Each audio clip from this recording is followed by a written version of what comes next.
बिस्मिल्लाहिर्रहमानिर्रहीम। मैं हूं मोहम्मद आसिफ चौधरी और हमारा इनकम टैक्स ऑर्डिनेंस 2001 पे जो लेक्चर की सीरीज़ चल रही थी उसमें हम पहुंच आए हैं सेक्शन 176। सेक्शन 176 बहुत ही इम्पोर्टेंट सेक्शन है। इसमें अक्सर जो टैक्स पेयर को, जो पर्सनस को नोटिस आते रहते हैं और एफबीआर के लिए भी सबसे आसान है कि आपने कोई भी इंफॉर्मेशन लेनी है तो आप उसको नोटिस अंडर सेक्शन 176 डाल सकते हैं। एफबीआर के ऑफिसर्स भी इसको अक्सर एक्सरसाइज करते हैं और टैक्स पेयर को भी ये अक्सर वसूल हो रहे होते हैं। तो वो क्या है, एफबीआर के ऑफिसर्स के लिए भी ये इक्वली इम्पोर्टेंट है कि किस तरह से नोटिस करें, और जो टैक्स पेयर्स हैं उनके लिए भी इस चीज़ को समझें कि ये क्या है, इसका मकसद क्या है। तो मैं कोशिश करूंगा एक्सप्लेन करने की, हमारे साथ जुड़े रहिए। तो notice to obtain information or evidence, कि कोई आपसे इंफॉर्मेशन लेनी है या कोई एविडेंस लेना है, उसके लिए आपको नोटिस किया जाएगा एफबीआर की तरफ से। तो उसमें सेक्शन 176 का लॉ क्या कहता है, हम पढ़ते हैं। The commissioner may by a notice in writing require any person whatever or not liable to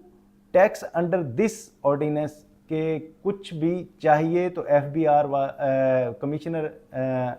जो है राइटिंग में नोटिस करेगा, चाहे वो टैक्सेबल है या नहीं। तो क्या है जी, सेक्शन इसकी क्लास ए है, क्या मंगवा सकता है, to furnish to the commissioner or an authorised officer any information relevant to any tax levied under this ordinance or to fulfill any obligation under the agreement with the foreign government or government as the tax jurisdiction as specified in the notice or and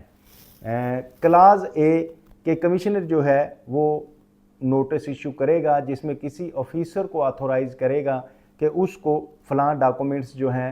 commissioner या उसका authorise officer notice issue करेगा और उस ordinance के तहत जो requirement हैं documents की या किसी और ऑब्लिगेशन की, या कोई एग्रीमेंट्स है, फॉरेन एग्रीमेंट्स है, या उसके टैक्स जुरिस्डिक्शन में जो उस कमिश्नर के या ऑथोराइज ऑफिसर की जुरिस्डिक्शन में आ रहा है, तो उसको जो रिक्वायरमेंट है वो नोटिस में स्पेसिफाई करके इंफॉर्मेशन लेगा। क्लास बी है to attend at the time and the place designated in the notice for the purpose of being examined on oath by the commissioner or an authorized officer concerning the tax affairs of the person or any other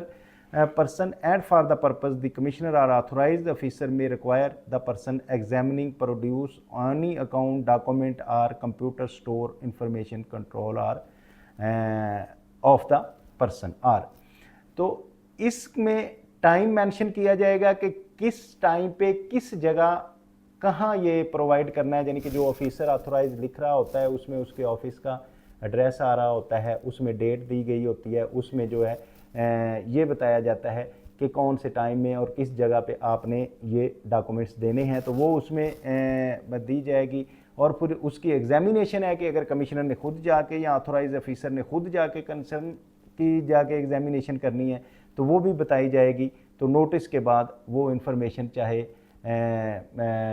computerise हैं या दूसरी हैं उसको check किया जाएगा। Class C है the firm of chartered accountants of Pakistan or the firm of cost and management accountants as defined under cost and management accountant and chartered accountants of the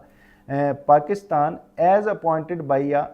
board. जहाँ तो ये आपको पता है कि बाज़ औक़ात थर्ड पार्टी ऑडिट भी करवाता है एफबीआर, जिसमें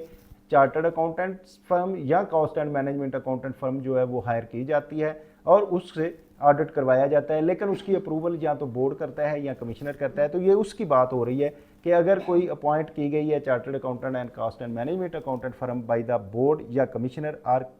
to conduct the audit under section 177। जो ऑडिट बेसिकली होता है वो ऑर्डर अंडर सेक्शन 177 होता है, जैसे कि सेल्स टैक्स में अंडर सेक्शन 25 होता है। तो वो 177 का ऑर्डर कर रही है कोई सीए या सीएमए फर्म, तो उसको भी अलाउ किया जाएगा, उसको भी वो इक्वल अपॉर्चुनिटी, क्योंकि बोर्ड ने उसको नॉमिनेट किया है।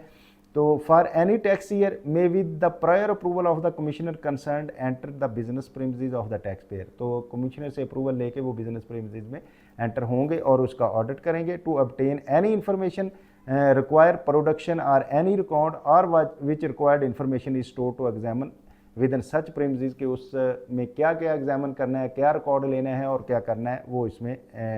कर सकते हैं कमिश्नर की अप्रूवल से। एंड सच फर्म में if specified delegated by the commissioner also exercise the power to provided subsection 4 के सबसेक्शन 4 में अगर पावर डेलीगेट की गई है तो वो भी उसको उसके मुताबिक करेंगे। सबसेक्शन 1A है a special audit panel appointed under section subsection 11 of section 177 for any tax year may with the prior approval of commissioner concerned enter the business premises for taxpayer obtain any information required production or of the record for which the required information is stored examine it with such premises as such panel may be specified delegated by the commissioner also exercise the power provided under section subsection 4। तो अब ये तो पहले हम बात कर रहे थे ऑफिसर्स की कि उसको एंटर की इजाज़त दी जाए और उसमें जाके वो कोई भी रिकॉर्ड चेक